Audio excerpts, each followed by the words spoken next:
어둠이 채 가시지 않은 아침에 예수님께서 일어나셨습니다. 그리고 조용한 곳으로 가셔서 기도하셨습니다. 시몬과 그의 친구들이 예수님을 찾으러 왔습니다. 그들은 예수님을 찾자 모든 사람들이 선생님을 찾고 있습니다 라고 말했습니다. 예수님께서 대답하셨습니다. 근처에 있는 다른 마을로 가자. 거기서도 내가 전도할 것이다. 내가 바로 그것을 위해서 왔다. 예수님께서는 갈릴리 모든 곳을 다니셨습니다. 회당에서 말씀을 전하시고 귀신들을 내쫓으셨습니다. 어떤 문둥병 환자가 예수님께 와서 무릎을 꿇고 간청했습니다. 선생님께서 원하시면 저를 깨끗하게 하실 수 있습니다. 예수님께서 그 사람을 불쌍히 보셨습니다. 그래서 손을 내밀어 그를 만지시며 말씀하셨습니다. 내가 원하니 깨끗해져라. 그러자 바로 문둥병이 떠나고 그가 나았습니다. 예수님께서 그에게 단단히 이르시고 보내셨습니다. 아무에게도 이 일을 말하지 마라. 다만 가서 제사장에게 내 몸을 보여주어라. 그리고 내가 깨끗해진 것에 대하여 모세가 명령한 예물을 드려서 사람들에게 증거로 삼아라. 그러나 그 사람은 가서 이 사실을 주저하지 않고 말하여 소문을 냈습니다. 그래서 예수님께서는 마을에 드러나게 들어가실 수 없을 정도가 되었습니다. 예수님께서는 사람이 없는 곳에 머무셨습니다. 그래도 사람들은 예수님이 계신 곳이라면 어디든지 상관하지 않고 사방에서 몰려들었습니다. 자, 우리 가슴에 손을 얹고 믿음을 고백하고 오늘 하나님 말씀 듣겠습니다. 하나님 따라해 주시겠어요?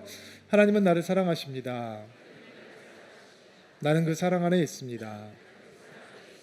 하나님은 오늘 나에게 말씀하실 것입니다. 그 말씀에 능력이 있습니다. 그 말씀에 생명이 있습니다. 나의 마음을 하나님께 열겠습니다. 나의 생각을 예수님께 집중하겠습니다. 들은 만큼 변합니다. 들은 만큼 행복해집니다. 예수님의 가버나움 사역에 대한 소문이 아마 예상치 못할 만한 속도로 많은 사람들에게 빠르게 퍼져나가고 있었습니다. 예수님의 설교도 율법학자나 서기관들과 다른 권세 있는 설교를 하셨기 때문에 그 말씀을 들은 사람들이 충격에 빠지기 시작했고, 또 말씀 가운데 참된 권위의 말씀으로 악한 영에 잡혀있던 사람을 치유하심으로 어떻게 말 한마디에 악한 영들이 복종할 수 있지? 사람들에게 경이로움을 주기도 했습니다. 시몬 베드로의 장모의 열병을 고치신 안식일 저녁이 지나자 벌써 그의 집 앞에는 병자들, 귀신 들린 자들, 악한 영들에 사로잡혔던 사람들을 데리고 온 무리들에 의해서 인산인해를 이루고 있었습니다. 예수님께서는 안식일이 끝날 저녁부터 아마 몹시 늦은 밤 시간까지 치유하며 기도하며 병을 고치시고 악한 영들을 쫓아내는 사역을 해 주셨던 것 같습니다. 그리고 성경은 우리가 예수님께서 예상치 못한 곳으로 나아가셔서 기도하고 하나님을 만난다라고 하는 장면을 소개해 주고 있습니다. 35절 말씀 같이 한번 볼까요? 읽어주시겠어요? 시작. 어둠이 채 가시지 않은 아침에 예수님께서 일어나셨습니다. 그리고 조용한 곳으로 가셔서 기도하셨습니다. 새벽에 조용한 곳을 찾아서 예수님께서 기도하셨습니다. 사람이 없는 곳, 조용한 곳, 한적한 곳, 외로운 곳, 광야, 황량한 곳, 이런 단어로 이렇게 번역을 할 수 있는 곳인데, 고립된 곳을 찾아서 예수님께서는 기도함으로 새벽을 시작하셨습니다. 이게 홍보 전략으로 보거나 마케팅 전략으로 보면 굉장히 어리석은 일입니다. 왜냐하면 지금 모멘텀이 일어나고 있는 거잖아요. 붐이 조성되고 있는데 사람으로부터 떨어져 나와서 다른 곳으로 들어간다라고 하는 것은 매우 어리석은 일입니다. 지금 붐이 조성이 될 때 예수님은 사람 속으로 들어가셔야 되는 겁니다. 그래야 더 큰 무브먼트가 생길 수 있고 더 많은 일들을 할 수 있고 하셔야 되는데, 예수님께서는 사람이 있는 곳으로 가시지 않고 사람이 없는 곳으로 찾아가셨다라고 성경은 우리에게 가르쳐주고 있습니다.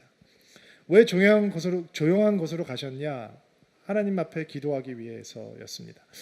예수님은 하나님이신데 이 땅에서 기도하지 않아도 될 분이 한 분 있다면 그것은 아마 예수님이셨을 터인데 왜 예수님께서 기도하는 자리로 나아가셨을까? 그러면 우리는 왜 기도합니까? 우리가 기도하는 이유는 우리가 스스로 감당할 수 없는 일들을 만날 때 기도하지 않습니까? 그렇다면 예수님께서도 스스로 감당할 수 없는 일들을 만나셨기에 기도하고 계시는 것일까? 우리는 우리의 마음에 소원이 있을 때 기도하죠. 그렇다면 예수님께서도 마음의 소원을 아뢰기 위해서 하나님께 기도하고 계시는 것일까? 우리는 하나님의 평강을 구하기 때문에 원하기 때문에 기도의 자리로 나아가죠. 그러면 예수님께서도 뭔가 복잡한 것들이 있어서 그 마음의 평안을 구하기 위해서 기도의 자리로 나아가고 계시는 것일까? 우리는 하나님부터 오는 축복을 구하기 위해서 기도합니다. 그렇다면 예수님께서도 뭔가 하나님의 축복을 구하기 위해서 기도하고 계시는 것일까? 아니면 사역을 더 크게, 더 능력 있게, 더 많은 사람들에게 할 수 있도록 예수님께서는 구하고 계시는 것일까? 우리는 물어볼 수 있을 것입니다. 그 답을 찾기 전에 예수님께서는 이른 새벽에 하나님을 향해서 나아가시고 기도하고 계셨지만 똑같이 동일하게 일찍부터 부지런을 떨고 있었던 사람들이 있었다라고 하는 사실을 우리는 주목해 보아야 합니다. 36절, 37절 말씀 읽어볼게요. 시작. 시몬과 그의 친구들이 예수님을 찾으러 왔습니다. 그들은 예수님을 찾자 모든 사람들이 예수님을 찾고 있습니다 라고 말했습니다.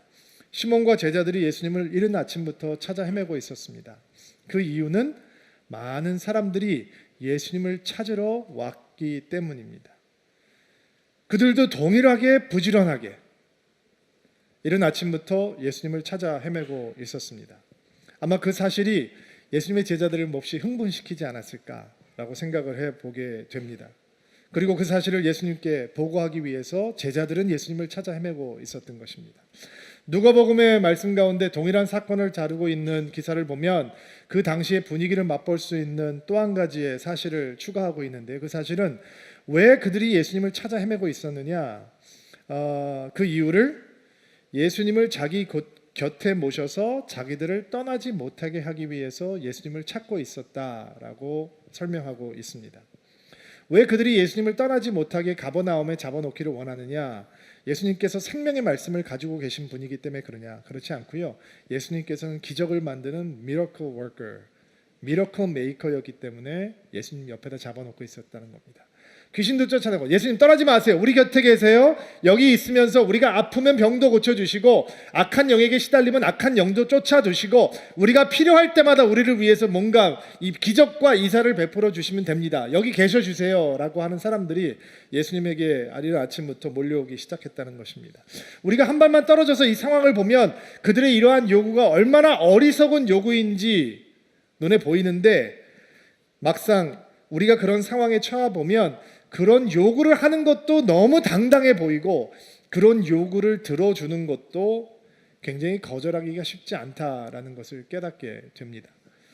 사람들이 우리를 향해서 칭찬하고 박수를 쳐주고 우리의 명성이 올라가는 것 같고 인기가 생기는 것 같고 우리를 향해서 찬사의 소리가 쏟아지면 그런 것들에 쉽게 취할 수밖에 없는 것이 인간의 연약함이기 때문입니다. 아마 이미 전날 예수님께서는 그 치유 사역을 밤늦게까지 진행하시면서 사람들이 보여주었던 그 열광적인 태도와 환호성을 경험해 보셨을 것입니다. 사람들이 다 떠나고 난 다음에도 우리가 쉽게 상상을 해볼 수 있는 부분은 제자들이 침이 튀면서 얼마나 그 치유의 사역의 현장에서 예수님이 멋져 보였는지 앞으로 이 예수님의 사역이 어떻게 더 힘있게 퍼져갈 수 있는지 떠드는 자리에서 예수님께서는 아마 예수님만 느낄 수 있는 약간의 슬픔도 느껴보지 않았을까라는 생각도 해보게 됩니다. 그리고 다음 날 예수님께서는 이른 새벽 사람들을 떠나서 조용한 곳, 한적한 곳, 외로운 곳, 고립된 곳, 황량한 곳 그곳으로 들어가십니다. 예수님께서는 더 많은 일을 하게 해달라, 더 많은 제자들을 달라, 더 많은 기적과 이사를 베풀게 해달라라고 기도하기 위해서 그 자리를 찾으신 것은 아니었습니다. 예수님께서 조용한 자리를 찾으시는 이유는 하나님 때문입니다. 하나님께 무엇을 구하기 위해서 조용한 곳을 찾는 것이 아니고 하나님께서 무엇을 얻기 위해서 조용한 곳을 찾는 것이 아니라 예수님께서 조용한 곳을 찾으시는 이유는 하나님 그 한 분만이 목적이 되기 때문입니다. 하나님이 동기시고 하나님이 이유시고 하나님을 만나기 위해서 그 자리를 가는 것입니다. 그 조용한 곳이라고 하는 기도의 자리는 예수님에게 하나님을 사랑하는 자리이고 하나님을 만나는 자리이고 하나님과 사귐이 있는 자리이고 하나님이 목적이 되시고 동경이 되는 자리이고 하나님이 친밀의 대상이 되는 자리이고 그리고 그 자리야말로 하나님의 열심, 하나님을 향한 열심, 하나님을 향한 사랑이 꽃피는 자리이고 하나님의 생명으로, 하나님의 숨결로, 하나님의 호흡으로 가득해지는 시간이었습니다. 예수님에게 그 조용한 곳에서 주님 앞에 머물러 있던 기도의 시간은 하나님을 향한 철저한 의존의 순간이요 의탁의 순간인 것입니다. 육신의 본성은 하나님을 향해서 언제나 독립근성을 갖게 됩니다. 아이들을 키워보면 이게 무슨 말인지 압니다. 아이들이 태어나서 갓난아기였을 때 엄마의 도움 없이는 자랄 수 없습니다. 젖을 줘야 되고 기저귀를 갈아줘야 되고 케어해 줘야 됩니다. 그 아이는 그 엄마의 사랑과 보살핌을 당연하게 받아들입니다. 근데 아이들이 커가면서 아이들은 엄마를 향해서 아빠를 향해서 독립근성을 보이게 되죠. 혼자 먹지 못하고 다 흘리는데도 불구하고 20%만 입으로 들어가고 80%는 다 땅에 떨어지는데도 불구하고 혼자 하겠다고 얘기합니다. 나중에 옷도 혼자 입겠다고 얘기하고 옷도 혼자 고르겠다고 얘기합니다. 제가 저희 애들을 키우면서 첫 번째 애들에게 시험 들었던 때가 조그만 애 때 아이 드레스를 입히려고 이렇게 제가 드레스를 걸어놓고 옷을 입히고 있었는데 애가 이렇게 얘기하는 거예요. 아빠 나 이거 안 입어. 왜 안 입어? 입던 드레스인데 이거 입으면 목사 딸 같아.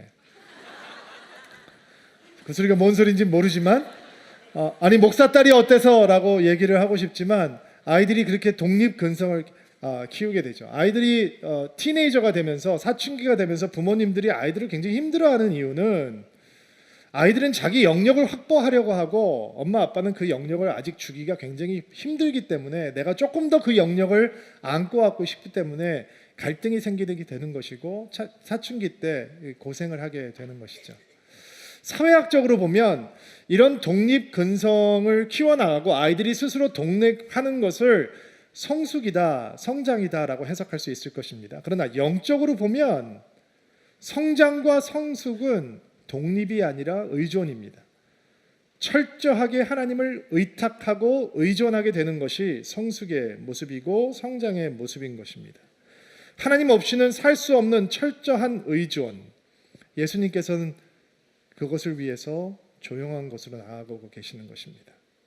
하나님께서 주시는 것들, 물론 우리는 그것들이 필요하고 때로는 그것들이 우리에게 매우 유익함에도 불구하고 그것들이 없이는 살 수 있지만 하나님 없이는 살 수 없기에 예수께서는 기도 제목을 가지고 조용한 곳을 찾는 것이 아니라 오직 하나님을 위해서, 하나님을 만나기 위해서, 하나님을 사랑하기 위해서, 하나님과 사귀기 위해서, 하나님과 깊어지기 위해서, 철저하게 하나님을 의존하기 위해서, 오직 하나님으로 충만하기 위해서 조용한 곳을 찾아가고 계시는 것입니다. 영혼의 일기로 유명한 프랭크 루박이라고 하는 선교사님이 기도에 대한 말씀이 우리 자신을 돌아보게 합니다. 그분은 이렇게 말합니다. 기도할 때 사람들은 자신들이 하나님께 무엇인가 구하고 있다고 생각한다. 그러나 그렇지 않다. 그들은 하나님께 무언가를 제안하고 있는 것이다. 기도 제목을 놓지 못하고 있는 나의 삶의 정황에 집착하고 있는 우리의 기도는 하나님을 구하지 못하고 하나님 앞에 끊임없이 뭔가 서제스션을 하는 그런 시간으로 전락해 버린다는 것이죠. 예수님은 조용한 곳에서 하나님을 만나십니다. 다른 어떤 일들도 물론 그것들이 다 중요해 보이고 긴급해 보이고 간절해 보이는 것들이지만 그 예수님과 하나님의 만남을 침범하지 못합니다. 조용한 곳에서 시작되는 능력은 만남에서 샘솟는 친밀한 능력입니다. 사귐으로만 가능한 것입니다. 오늘 여러분과 저는 하나님의 초청을 듣습니다. 바쁘니? 힘드니? 마음에 다른 것들로 꽉 차 있니?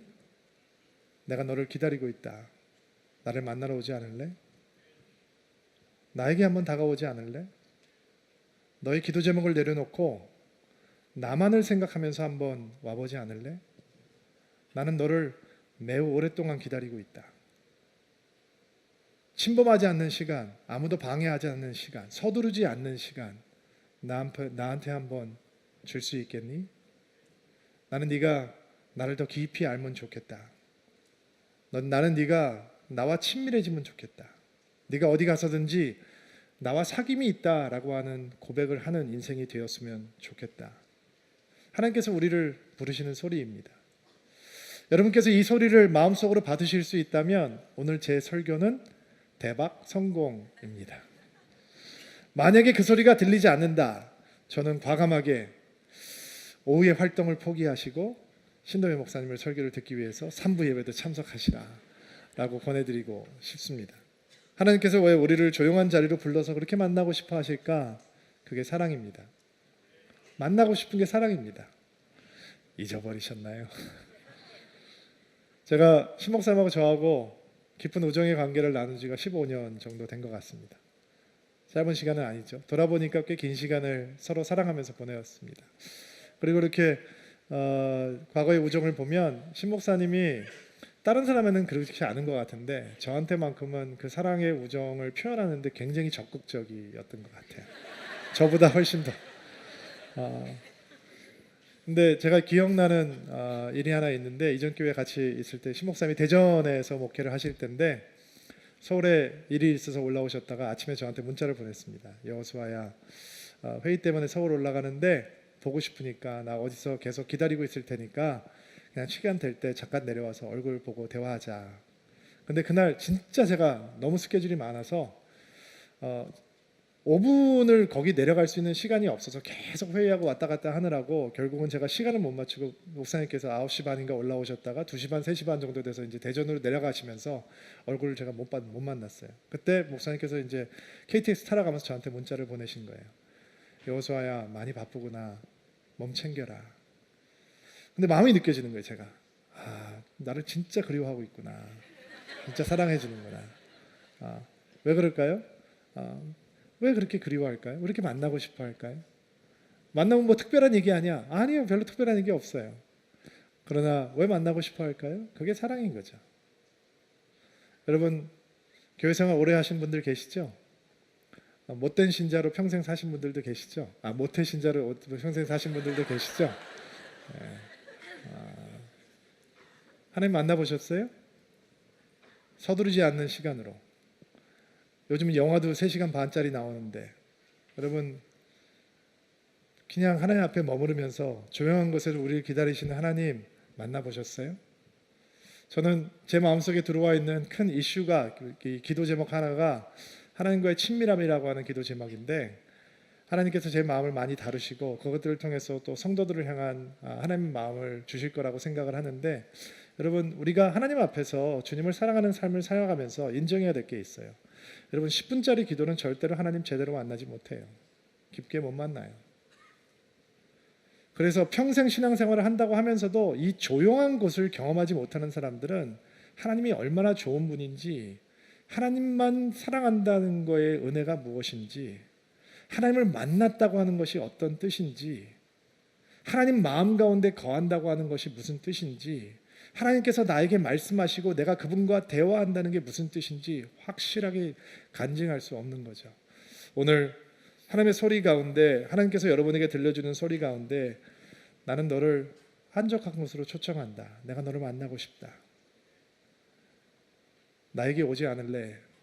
그리고 저는, 하나님, 나는 그곳이 어떤 곳인지 모르지만, 평생 그곳에 한 번도 가본 적이 없지만, 익숙하지 않지만, 오늘 주의 말씀을 들으면서 예수님께서 조용한 곳에서 하나님이 목적이 되고 하나님의 이유가 되고 하나님을 만나시는 것처럼 나도 그 한적한 곳에 나가서 주님을 깊이 만나는 은혜가 있게 되기를 소망합니다. 하나님께서 여러분의 마음을 건드려 주시기 바랍니다. 아쉬운 건 저희 교회가 여러분들이 이런 마음이 들 때 이번 주에 확 어디 가서 좀 하나님께 집중할 수 있을 때 여러분들을 맞이할 수 있는 그 수양관이나 이 리트리트 센터 같은 게 좀 있으면 좋은데, 저희가 지난주에 장로스쿨의 마지막 리트리트를 하면서 이제 다른 교회가 가지고 있는 수양관에 들어가서 잠깐 수양을 하고 기도하는 모임을 갖고 왔는데, 우리 장소가 없으니까 너무 이렇게 한계가 많은 거예요. 그래서 하나님께서 기회를 주시거나 은혜를 주시면 그런 장소를 준비해서 이런 하나님의 부딪힘이 있을 때 여러분들이 언제든지 갈 수 있는 곳을 만들어 주시면 좋겠다라는 생각을 많이 해요. 기도해 주시고요. 오늘 그 하나님의 음성을 여러분 영혼 가운데 품게 되기를 바랍니다. 나에게로 나오라. 서두르지 않는, 침범하지 않는 시간을 나에게 주고 나를 깊이 만나라라고 하는 하나님의 초청이 여러분의 영혼을 울리게 되기를 바랍니다.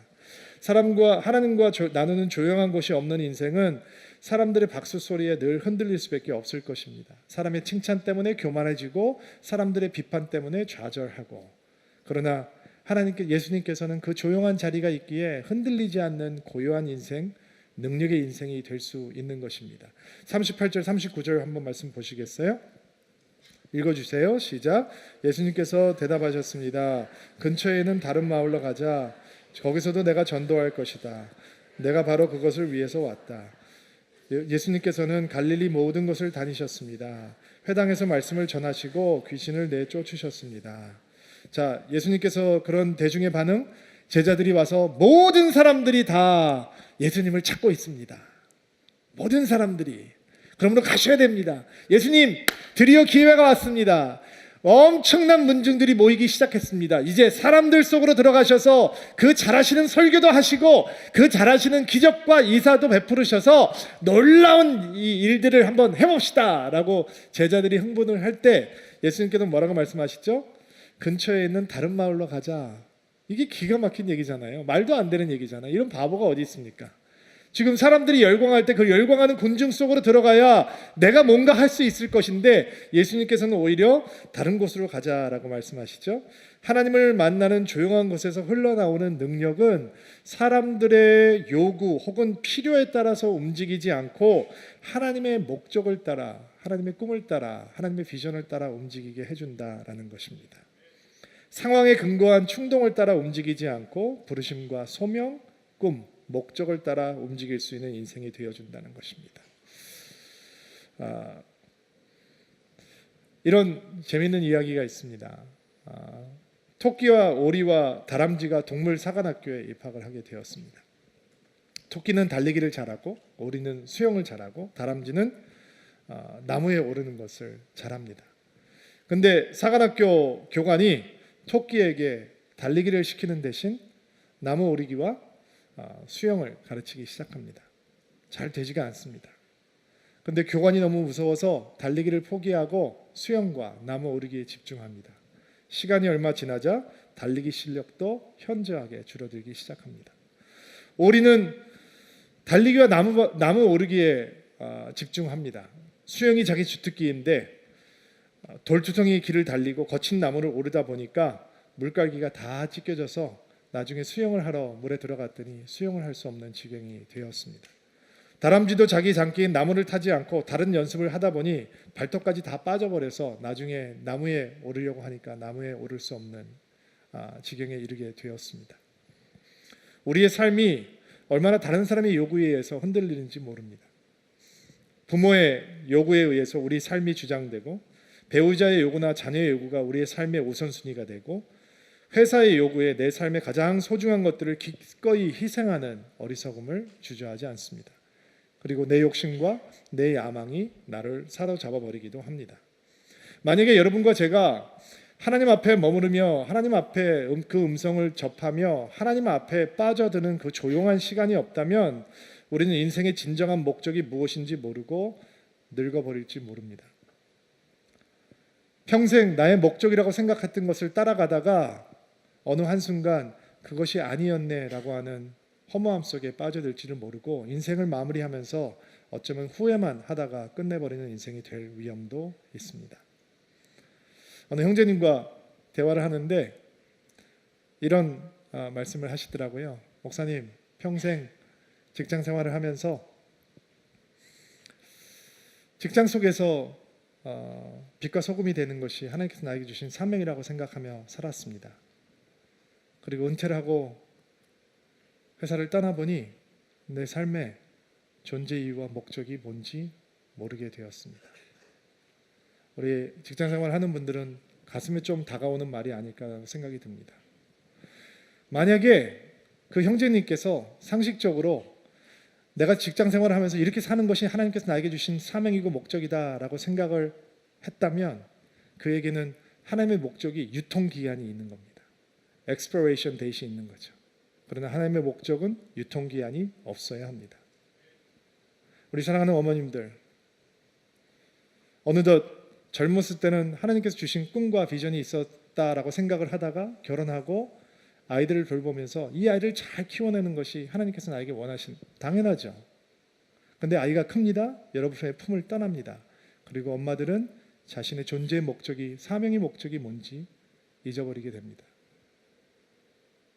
하나님의 목적이라면 유통기한이 없어야 합니다. 그 하나님의 목적은 우리가 하나님께서 기다리고 계시는 그 조용한 곳에 가서 오직 그분께만 집중하고 그분을 바라보고 그분과 깊은 만남과 사귐, 그것의 과정 속에서 하나님께서 우리에게 주시는 축복입니다. 방송으로 유명해진 자매님 한 분이 간증을 접하게 되었습니다. 연기를 해서 유명해지고 인지도가 올라가는 것이 평생 목적이라고 생각하며 살았답니다. 그런데 조용한 곳에서 그를 기다리시는 하나님을 만나고 그 인생의 목적이 그것이 아닌 거라는 것을 깨닫게 되었다는 것입니다.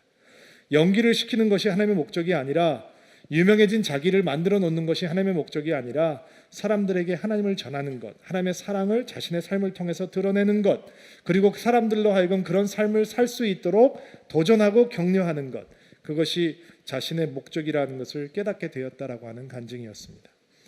하나님 앞에서 조용한 것을 머무면서 자신의 목적이 무엇인지 깨닫고 나니까 연기자로서 일이 있던 없던, 인기가 올라가던 내려가던, 어떤 댓글이 달리던 흔들리지 않는 견고한 인생이 되었다라는 것입니다. 하나님을 깊이 만나는 사람들에게는 하나님의 목적이 보입니다. 아멘으로 받으시기 바랍니다. 내가 하나님을 이용해서, 내가 하나님을 조력자로 삼아서 내가 하고 싶은 일들을 만들어내가는 비전과 사명이 아니라, 하나님께서 그분 앞에 다가오는 사람들에게 주는 평생 끝나지 않는 인생의 목적과 사명과 부르심이 하나님을 조용한 곳에서 만나는 사람들에게 주어진다는 것입니다. 예수님께서 그 조용한 곳으로 나아가지 않으셨다면 예수님은 절대로 갈보리까지 가지 않으셨을 것입니다. 내 안에는 갈보리를 향해서 가고 싶은 마음이 없습니다. 사람들은 절대로 예수님을 갈보리로 가라라고 말하지 않습니다. 그러나 조용한 곳에 머무시는 예수님께서는 가버나움을 선택하는 대신 다른 마을로 가야 한다라고 하는 하나님의 목적을 보게 되고, 온 갈릴리라고 하는 하나님께서 지경을 확대하시는 놀라운 은혜를 체험하게 되는 것이고, 결국은 갈보리까지 부르시는 하나님을 기뻐함으로 순종할 수 있었던 것입니다. 이런 은혜가 여러분 가운데 저 가운데 있게 되기를 바랍니다. 오늘 본문의 후반부를 보면 문둥병자가 고침을 받는 장면이 등장을 하죠. 당시의 문둥병은 육체의 질병이 아니었습니다. 육체의 질병이라면 그 병을 진단하는 사람은 의사여야 되겠죠. 그러나 문둥병을 진단하는 것은 제사장들이었습니다. 문둥병이 의심이 되면 이 성전을 찾아서 제사장들에게 몸을 보이고, 그 몸을 체크한 제사장이 문둥병 확진이 되면 그를 향해서 이렇게 외칩니다. 당신 아프군요. 당신 몹시 나쁜 병에 걸렸습니다 라고 외치는 것이 아니라 부정하다, 부정하다, 부정하다 라고 외칩니다.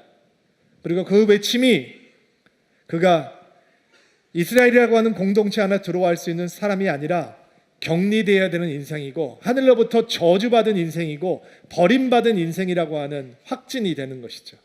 그리고 문둥병자들은 사람들과 함께 거하지 않고 사람들이 거할 수 없는 황량한 곳, 외로운 곳, 고립된 곳, 그곳에 가서 다른 문둥병자들과 함께 기거하며 버림받은 인생을 살아야 했습니다.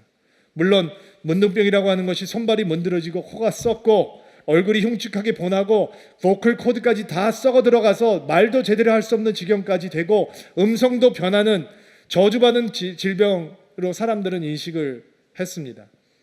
버림받은 인생으로 살아갈 수밖에 없는 것이 문둥병이었습니다. 사랑하는 가족들을 강제로 떠나서 사람 내의 온기를 체험할 수 없는 외로움의 감옥에 갇혀 있는 상처투성이의 질병이 바로 문둥병이었습니다. 문둥병자가 사람들과 함께 길을 걸어갈 수 없을 뿐만 아니라 가까이 갈 수도 없어서 사람들이 보이면 문둥병자들은 자기가 얼마나 부정한 사람이고 불결한 사람인지 외침으로 다른 사람들이 자기에게 가까우지 못하도록 해야 했습니다. 사람들이 멀리 보이면 불결하다 불결하다 외치면서 나에게 다가오지 마십시오. 나에게 다가오면 큰일 납니다 라고 하는 워닝을 주면서 살아야 했던 사람들입니다. 실제로 랍비들의 문헌을 보면 나무 그늘 아래 문둥병자하고 깨끗한 사람은 같이 있잖아요. 그러면 깨끗한 사람이 불결하게 되는 거예요. 그게 문둥병자의 영향력이었습니다. 모든 것을 불결하게 만드는 영향력. 근데 그 문둥병자가 예수님께 나옵니다. 40절 말씀 한번 보시겠어요? 40절 말씀 한번 읽어주세요. 시작. 어떤 문둥병자 환자가 예수님께 와서 무릎을 꿇고 간청했습니다. 예수님께서 원하시면 저를 깨끗하게 하실 수 있습니다. 두 가지가 굉장히 의문스러워요. 어떻게 왔을까 예수님한테. 문둥병자가 예수님 앞에 나오려면 끊임없이 외쳐야 되거든요. 불결하다 불결. 그럼 사람들이 비껴야 되는 거예요. 근데 지금 사람들이 예수님 앞에 꽉 몰려있는 그런 상황인 것 같은데 어떻게 왔을까? 두 번째, 그가 예수님을 어떻게 알았을까?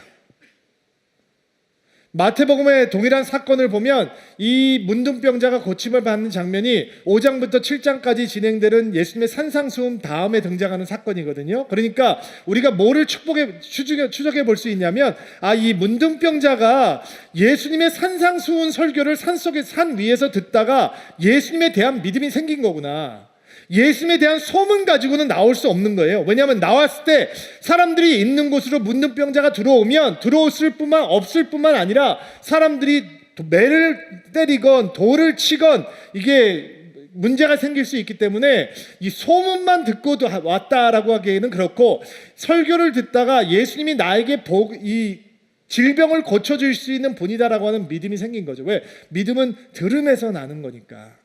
예수님의 설교를 듣다가 믿음이 생겼다는 거예요. 그리고 자기가 자기 삶에 대해서 생각을 해보는 거죠. 이렇게 저주받은 인생으로, 버림받은 인생으로 살아가느니 내가 지금 설교를 듣고 내가 믿음을 가진 저분을 만나면 내가 고침을 받을 수 있을지도 모르는데 목숨 걸고 얻어맞더라도 돌을 맞더라도 내가 해를 당하더라도 한번 나가봐야 되겠다라고 왔다는 거죠. 그리고 하나님 앞에, 예수님 앞에 무릎을 꿇고 주께서 원하시면 나를 깨끗하게 하실 수 있습니다 라고 고백을 하고 있는 거예요.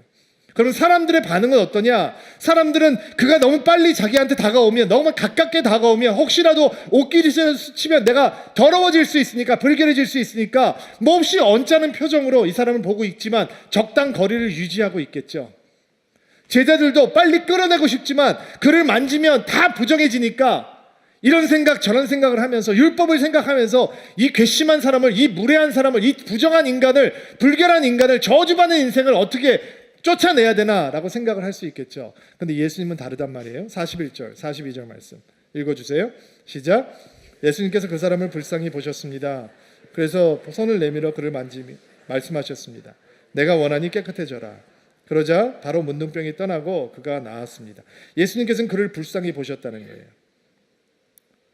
다른 사람들은 그 사람 때문에 불쾌하고 내가 더러워지지는 않을까, 불결해지지 않을까라고 고민하고 율법을 생각하고 번잡한 마음을 가지고 있을 때 예수님께서는 그를 보시고 불쌍히 여기셨다는 거예요. 여리고에서 어느 누구도 삭개오를 보지 못했지만 예수님만 보셨던 것처럼 지금도 꿇어 엎드려 있는 이 비참한 인생을 어느 누구도 보지 못하고 어느 누구도 불쌍히 여기지 못하고 있는데 예수님께서는 이를 바라보시고 예수님의 속이 움직였다는 거예요. 여러분, 이 히브리 사람들이 가지고 있는 긍휼이라고 하는 컨셉트, 이 개념은 여호와의 자궁이 움직이는 걸 긍휼이라고 얘기했어요. 속의 가장 중심이 되는 것, 가장 깊은 곳이 동하는 거예요. 예수님께서 이 불쌍한 문둥병자를 보시고 가장 깊은 곳이 움직이기 시작하세요. 다른 사람들의 속은 동하지 않는데 예수님의 속은 움직여요. 여러분, 조용한 곳에 머무를 수 있는 사람들이 갖는 능력은 뭔지 아세요? 하나님의 눈물을 배운다는 거예요. 하나님의 긍휼을 배운다는 거예요. 예수님께서 보여주시는 긍휼은 인도주의, 박애주의 이런 거하고 차원이 다르죠. 인도주의, 박애주의는 문둥병자에게 새 옷을 주고 약을 주고 음식과 돈을 줄 수 있지만 절대로 그를 끌어안거나 사랑할 수는 없어요. 그렇죠? 제가 미국에서 사역을 할 때 노숙자들을 일주일에 한 번씩 쉘터에 가서 음식을 나누고 예배를 인도하면서 오랫동안 섬겼던 적이 있어요. 그들은 저희들 굉장히 사랑해 주었어요. 저희가 정성껏 음식을 준비하고 정성껏 예배를 드렸거든요. 그들을 위해서 성찬을 베풀어 주고 하나님의 사랑을 나누었어요. 근데 저희들이 오랫동안 거기서 사역을 하니까 그 노숙자의 쉘터에 오는 그 노숙자들이 저희 예배를 찾아오기 시작했어요. 저희들은 매우 기뻤어요. 성도들은 기뻐해 주었어요.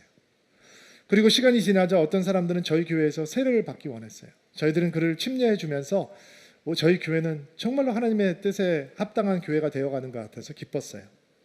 근데 그 중에 몇 명은 우리 교회 셀그룹에 들어오기를 원했어요. 그러자 셀장님들이 마음이 불편해지기 시작했어요.